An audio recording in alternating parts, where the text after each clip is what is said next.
Welcome back to Movie Recaps. Today I will show you a mystery, thriller film from 2010, titled The Incite Mill. Spoilers ahead. Watch out and take care. Two limousines are taking a group of 10 people to the outskirts of the city. In the first car, we find freelancer Yuki, former secretary Shoko, web designer Bioru, former CEO and drinker Yoshi, and the mysterious Sosuke. In the second car, we find medical intern Takahiro, his girlfriend and nail stylist Wakana, divorced father Munyahiro, student Setsuzan, and housewife Sawako. Nobody knows each other except for the couple, plus Yuki and Shoko. In fact, Yuki is very happy to see Shoko is there and moves to sit next to her as he remembers how he ended up here in the first place. A few days ago, Yuki had been at the grocery store checking out the job ads on the magazine stand when Shoko approached him to ask him if he was also currently unemployed. After he confirmed it, she showed him a mysterious message on her phone that offered a job for the equivalent of $890 an hour. As strange as it sounded, both of them ended up applying. Some hours later, they arrive at the building of the Interactium Foundation experiment, and a voice on the car speakers reminds them that they will spend 7 days there to gather psychological data while being monitored by cameras 24 hours a day. When the group enters the building, the same voice continues to give them instructions. No questions will be answered during the experiment, all their belongings must be left inside the lockers by the entrance, and this is their last chance to leave before the experiment starts. The whole group accepts to keep going and goes downstairs to the living area located underground. As soon as they enter the room, the door is locked behind them, officially starting day 1. They find themselves in a dining room with a clock on the wall that counts how many hours of the experiment are left, a mysterious number under it that keeps going up, a map of the facility, a table with a meal ready, and a set of figurines in the middle of it. They're 10 little Indians, like Agatha Christie's story. These figurines are 5 men and 5 women, matching the participants. While the group has lunch and introduces themselves, one of the figurines begins talking.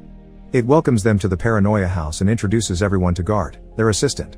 Guard is a floating robot that does odd jobs and will protect them, and right now, it begins projecting the rules on the wall as the figurine explains them. Everyone must stay in their rooms after 10 p.m. If Guard finds them outside, they'll be eliminated. If a crime occurs, they must solve it. The one person conducting the investigation will be the detective, and once a solution is proposed, everyone must vote on it. If the majority agrees, the criminal will be put in prison by Guard. The experiment ends in 7 days or when only 2 people remain. The group is weirded out by these rules and all the mention of crimes. Yuki points out they just need to live normally for 7 days, but Nishino thinks there may be a psychopath among them. Still not wanting everyone to panic, Yuki requests everyone should agree not to harm each other, but nobody looks very willing to accept the deal until Ando cuts in to back him up and remind everyone that this is an exercise to build trust among strangers. The figurine talks one last time to tell them about the card keys to their rooms on the wall and declares their free time begins now. Fuchi and Bioru begin by washing the dishes, and by watching Bioru's clothing, Fuchi can guess she's hiding scars under her sleeves and she's got a child. Before Bioru can deny or confirm it, they're interrupted by Nishino, who accuses Fuchi of being the principal that appeared on the news for behaving inappropriately with a student at her nursery school. Fuchi denies this and Nishino apologizes, but Bioru is clearly uncomfortable now. Meanwhile, Maki is approached by Osako, who offers him a deal. In the case of trouble, he and Tachibana will always vote for each other, so they already have an advantage. Osako wants Maki to join their team, and Maki says he'll think about it. Once again, Nishino interrupts the conversation, claiming Ando looks a lot like the serial killer from Nara and Iwai is too similar to the Aoyama Street attacker, but nobody takes him seriously. After looking around and finding a bloodstain on a wall, Ando goes to the rec room to have a drink. Yuki approaches him to thank him for backing him up and, guessing Ando is an alcoholic, he stops him from drinking by giving him the tips that his own father, who was a former addict, used to manage to quit. In this room, they also find a box filled with detective items and a huge collection of mystery novels. When the clock is about to hit 10 p.m., the voice from the speakers reminds them to go to their rooms. The participants find that there is no lock on the bedroom doors, but there's a mysterious box for each of them that can only be opened with their card keys. Yuki opens his box and finds a fire poker with a note referencing a Sherlock Holmes story that used a poker as a murder weapon. Scared, Yuki puts it all back before going to bed. On the morning of day 2, Yuki wakes up to find Shoko standing next to his bed, asking him if he's opened his box. But their conversation is suddenly interrupted by screams coming from the hallway. Bioru has found Nishino dead on the floor from 5 gunshots nobody heard. As the mysterious number in the dining room begins raising pretty fast, Yuki can't help noticing that Iwai chuckles when he arrives and sees the body. Panicking, Yuki asks the cameras for the experiment to end, but Maki points out it's actually starting. Ando has found Nishino's card key on the floor, so they use it to check what is inside his box. A dented green capsule and a note explaining it as cyanide is used in a Gideon Fell story. Some noises outside alert the group again and they run out to find guard taking Nishino away to a special room with 10 coffins, one of which closes as soon as Nishino's body is put inside. Osako is realizing all of them must have a killing tool in their boxes when the voice on the speakers reminds them a solution is needed. The detective, the criminal, and the corpse will all receive double pay.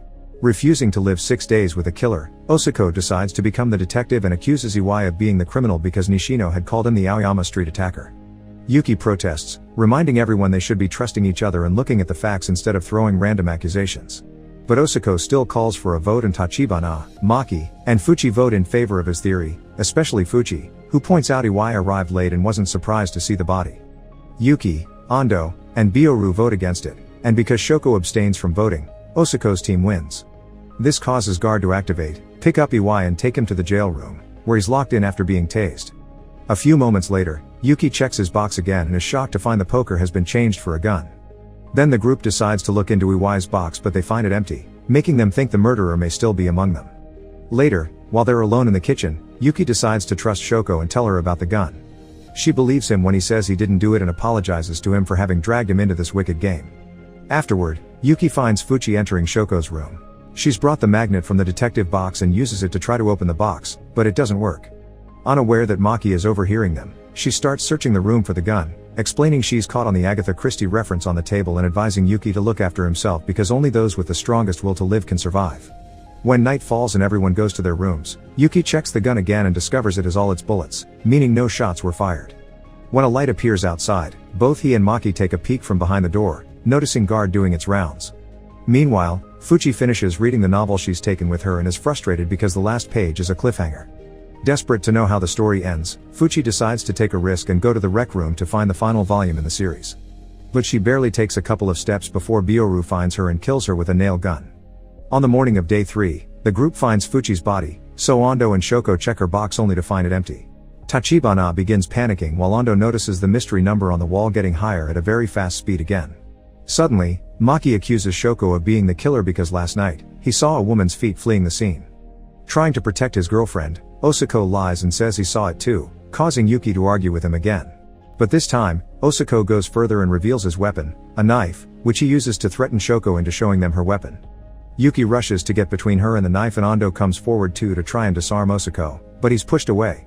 Osako finds Ando to be suspicious too, not understanding why a man his age would sign up for this job, so Ando has no choice but to confess. It turns out his son had participated and died in this experiment 6 months ago, so he came to see for himself what happens here. Now he's seen how everyone behaves, he has no doubts his son and the other members of his group tore each other apart. This also means this isn't the first time they conduct this experiment. Later at night, Ando recruits the others to start patrolling the corridors. He's memorized guard's patrol cycle, so they should be able to avoid it. Yuki and Shoko end up patrolling together, so she takes the chance to thank him for defending her earlier. She also tells him she's been watching him all along and that he's a coward but only because he's kind. Suddenly, guard's alarm starts blaring, so Yuki and Shoko have to run away when they notice it changing its cycle. Once they're safely hidden in the dining room, guard calms down and goes away.